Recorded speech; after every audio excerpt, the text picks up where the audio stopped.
دوست شوهرم به بهونه سلام دوستان، به کانال پادکست شب خوش اومدین. از اینکه زحمت سابسکرایب کردن و لایک کردن کشید ممنونم از شما.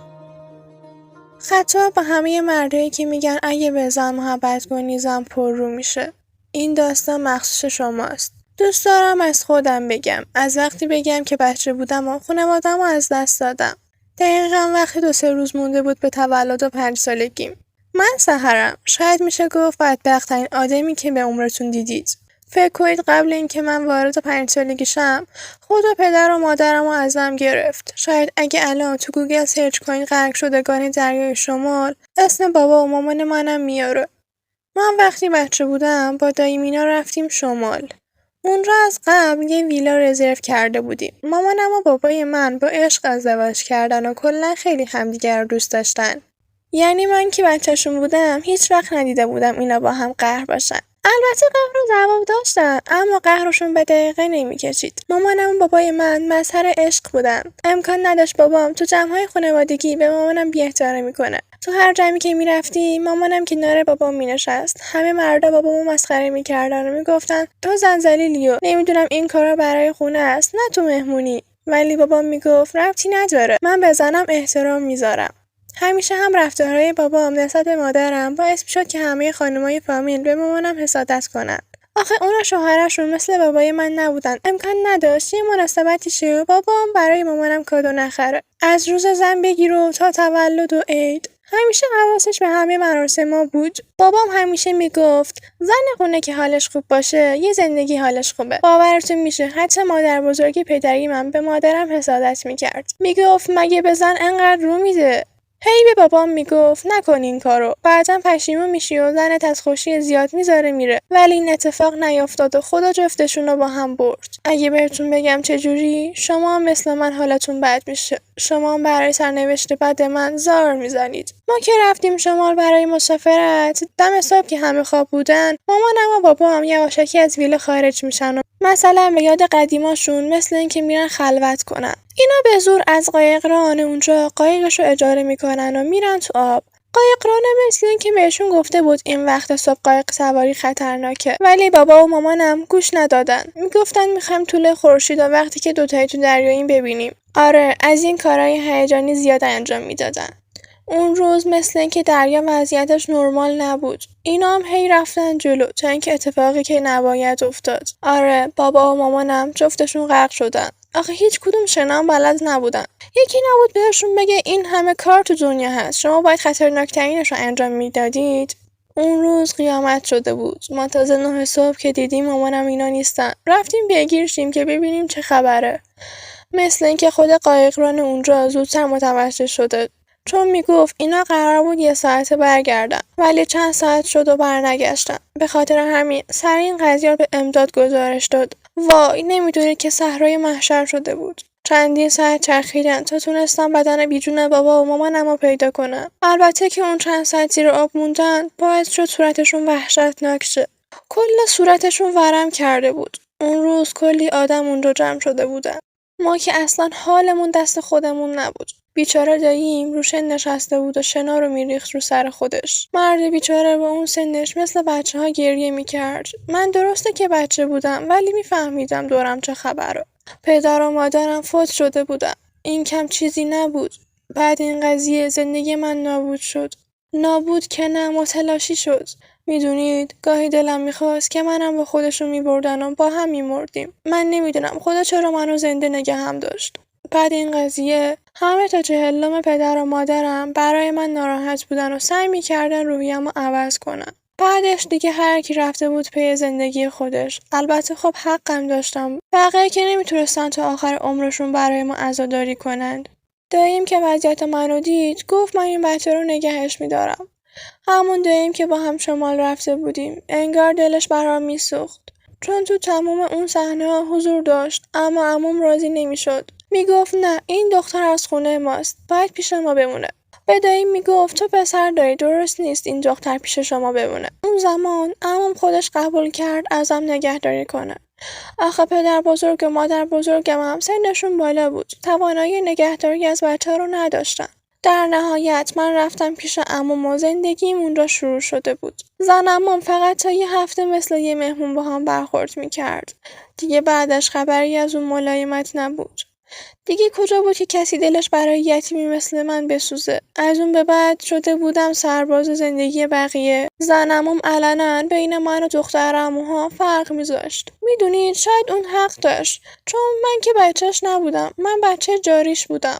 اولویت اون بچه‌های خودش بودن. اما خب من بچه بودم و این چیزا رو نمیفهمیدم. من فقط میدیدم تو خونه سر سفره زن عموم برای دختراش بیشتر گوشت میریزه، یا موقع خرید لباس بهترینا رو اول برای بچه‌های خودش میخره.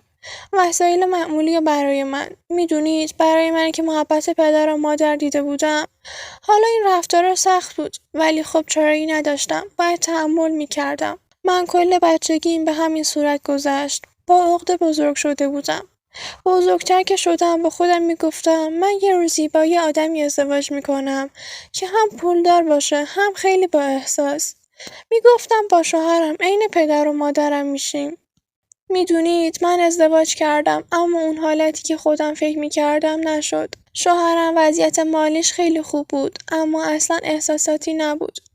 از اون آدمای ساکت بود، از اونایی که اصلا احساساتشو نشون نمیدن. میدونید وضعیت مالیش خیلی خوب بود ولی ابراز احساساتش صفر.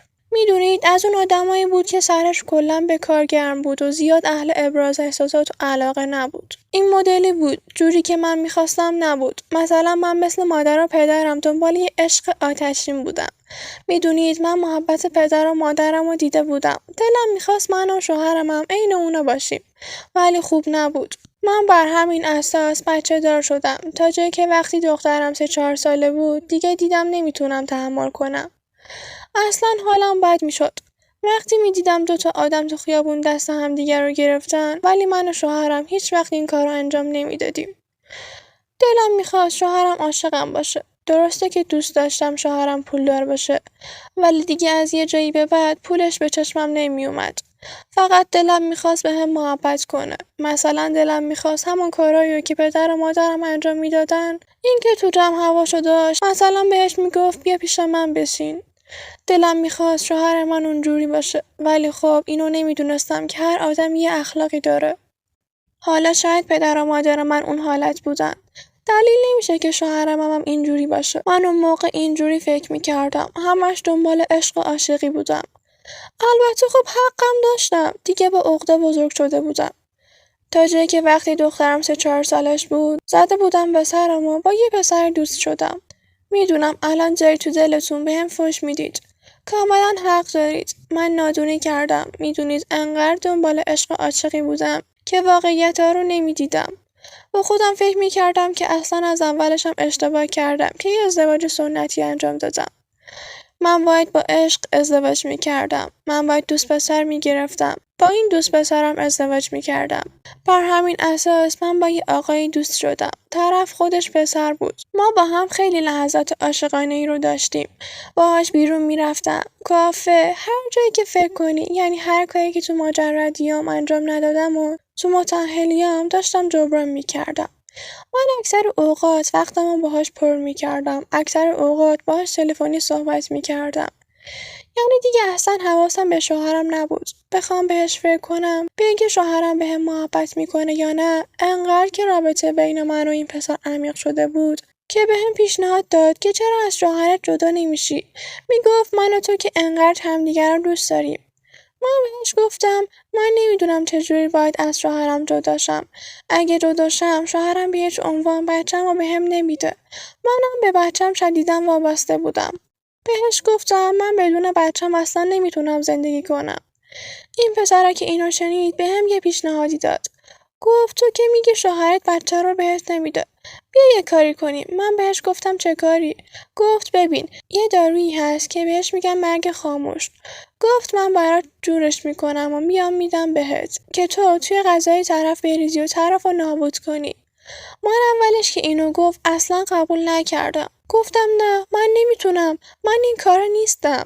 وقتی گفتم نه نمیتونم، این پسر قهر کرده بود.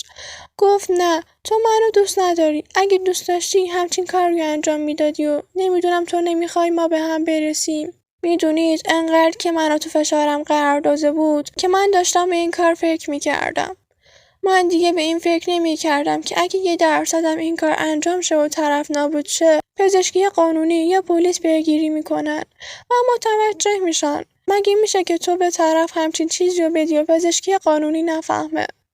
من به این چیزا فکر نمیکردم. این پسر انگار داشت مغزمو شستشو میداد. میگفت نه، مطمئن باش، من دارم بهت چیزی رو میدم که اینو اصلا متوجهش نمیشن. خیلی هم منو تحت فشار قرار داده بود. میگفت تو اگه منو دوستم داشته باشی یه تلاشی میکنی برای اینکه به هم برسیم. من بهت میگم جدا شو، نمیشی. از این سمت هم میگی دخترم و شوهرم ازم میگیره. بهت هم میگم همچین کاریو بکن، نمیکنی. پس اصلا چرا ما باید با هم دیگه در ارتباط باشیم؟ بیا کات کنیم. میدونید انقدر که من این پسر رو دوست داشتم چشمم کور شده بود. دیگه نمیدیدم که شوهرم صبح تا شب داره برای من و دخترم زحمت میکشه. آدم که حتما نباید بهت مستقیم بگه عاشقته. خب این وقتی داره برای ما زحمت میکشه یعنی ما رو دوست داره. ولی مگه من به این چیزا فکر میکردم؟ خلاصه اینکه انقدر این پسر منو تو فشار گذاشته بود، من این چیزی که میگفت و ازش گرفتم و تصمیم گرفتم این کار رو انجام بدم. این پسره میگفت اگه اینو تو غذاها یا چیزایی که آبکیه مثل شربات و اینجور چیزا بریزی جوابدهیش بیشتره. نمیدونید من با چه ترس و لرزی سوپ درست کردم و این ماده رو توش ریختم. سوپم گذاشته بودم روی اوپن چون میدونستم شوهرم سوپ خیلی دوست داره و حتما این سوپو میخوره. اون روز من به شوهرم گفتم میخوام برم بیرون، خرید دارم. گفتم تو اومدی خونه من سوپ درست کردم، گرم کن و بخور. اونم گفت باشه. میدونید نمیخواستم اون لحظه که داره این سوپو میخوره خودم اونجا باشم. استرس میگرفتم، میترسیدم خودم رو لو بدم. آخه من اهل این کارا نبودم. خلاصه که اون روز من میخواستم دست دخترم رو بگیرم و بریم مثلا خرید. دقیقا 1.5 ساعت مونده به خرید دختر من مثل این که فهمیده بود روی اوپن سوپه. رفت برای خودش مثلا سوپ بریزه. این خوب بچه بود، قدش نمیرسید از رو اوپن سوپو برداره. از پایین قابلمه رو کشید سمت خودش. قابلمه هم برعکس شد و تمام این سوپ ریخته بود رو دستش و انگشتاش. اون لحظه دخترم دادش رفته بود هوا. حالا من همینطور تون رفتم ببینم چه خبره. اصلا برای چی بچه داد میزنه؟ تو نگو این ماده‌ای که من تو سوپ ریخته بودم دخترم رو نابود کرد. وگرنه اون سوپ اصلا داغ نبود چون خیلی وقت بود که خاموشش کردم. دست بچه عین چی بهتون بگم؟ اسید چجوری وقتی رو پوست بره پوستتو میسوزونه اینجوری بود. یعنی من وقتی دستشو گذاشتم زیر شیر آب این سوپ که شسته شد یه لایه از پوست بچم همینطور اومده بود. من اصلا انگار جیگرم داشت نابود میشد. فکر کنید من میخواستم این کار رو انجام بدم که شوهرم رو نابود کنم. حالا بچم این حالت شد. میدونی تنها شانسی که آوردم این بود که این بچه از سوپ نخورده بود. من بعدش فقط دنبال بیمارستان سوختگی بودم. از این بیمارستان به اون بیمارستان. فکر کنید دست بچه 3-4 ساله وقتی اینجوری شه مگه خوب میشه؟ دکتر میگفت این بچه چجوری انقدر آسیب دیده؟ من به دروغ میگفتم سوپ داغ ریخت رو دستش. چی میگفتم؟ بهش میگفتم آره من همچین ماده‌ای رو تو غذا ریختم و میخواستم شوهرم رو نابود کنم. به دروغ مجبور شدم بهش بگم که سوپ داغ ریخته شده بود رو دست بچه. دکترم کلی دست بچه رو شستش رو داده بود. عفونت‌های دستش رو خارج کرده بود. بچه 4 ساله ذره داشت نابود میشد. بچم گاهی وقتا گریه میکرد و میگفت مامان من نمیخوام دیگه تو بیمارستان باشم. منو بردار ببر خونه. میدونید بدتر از اون چی بود؟ من وقتی به این دوست پسرم زنگ زدم و گفتم این ماجرا دست بچه رو به این حال و روز انداخته، این از ترسش دیگه جوابمو نداد. با خودش فکر میکرد که نکنه این قضیه دامنش رو بگیره یا کسی پیگیری کنه و بفهمه من اون ماجرا رو از کی گرفتم. فکر کنید تو تمام اون لحظه فقط شوهرم کنارم بود، نه اون پسر. یعنی من اگه شوهرم رو نابود میکردم این هیچ وقت پشتم نبود. به خدا بهم رحم کرده بود که این کار رو انجام ندادم. میدونید من خیلی اشتباه فکر میکردم. شما مثل من نباشید. همیشه جنبه‌های منفی زندگیتون رو در نظر نگیرید. باور کنید هیچ آدمی تو زندگیش بدون مشکل نیست. شاید همسرتون بهتون علنا ابراز محبت نکنه و تو رفتارش نشون نده. هر آدمی یه جوریه. هیچ وقت رفتار شوهرای بقیه رو با شوهر خودتون مقایسه نکنید. باور کنید تهش هیچکی باهاتون نمیمونه. نه بچه‌تون، نه پدر و مادرتون، فقط همین همسرتونه که باهاتون میمونه. من الان به خدا حاضرم هر کاری انجام بدم که حال بچم خوب شه. دیگه توبه کردم که بخوام به کسی جز شوهرم فکر کنم.